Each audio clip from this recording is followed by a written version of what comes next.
নির্ধারিত সময়ে যাত্রীরা সবাই বিমানে উঠে বসেছেন, অপেক্ষা শুধু উড্ডয়নের। ঠিক তখনই ছন্দপতন। একটি ছোট ইঁদুর পুরো বিমানের কেবিনে তাণ্ডব শুরু করে দিল।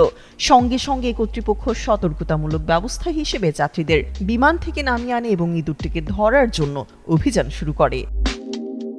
ঘটনাটি ঘটেছে ভারতের উত্তরপ্রদেশের কানপুর বিমানবন্দরে ইন্ডিগো এয়ারলাইন্সের একটি ফ্লাইটে।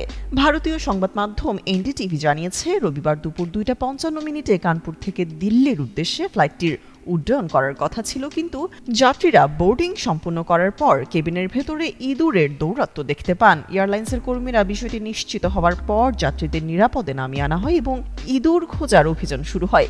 প্রায় 1.5 ঘন্টা ধরে চলে এই অনুসন্ধান। ফ্লাইটটি নির্ধারিত সময় অনুযায়ী বিকাল 4:10 দিল্লি পৌঁছানোর কথা থাকলেও বিমানের ভেতরে ইঁদুর ঢুকে পড়ায় প্রায় 140 জন যাত্রীকে 3 ঘন্টা ধরে ভোগান্তিতে পড়তে হয়। পরে ফ্লাইটটি 3 ঘন্টা বিলম্বে গন্তব্যের উদ্দেশ্যে রওনা হয়, অর্থাৎ সন্ধ্যা 6:03 কানপুর থেকে উড্ডয়ন করে এবং 7:16 দিল্লিতে অবতরণ করে। এ বিষয়ে কানপুর বিমানবন্দরের গণমাধ্যম কর্মকর্তা বিবেক সিং এই ঘটনাটি নিশ্চিত করেন। তিনি জানান, বিমানে ইঁদুর দেখা যাওয়ায় সতর্কতামূলক ব্যবস্থা হিসেবে যাত্রীদের নামিয়ে আনা হয়েছিল। তামান্না তাবাসসুম, যুগান্তর নিউজ।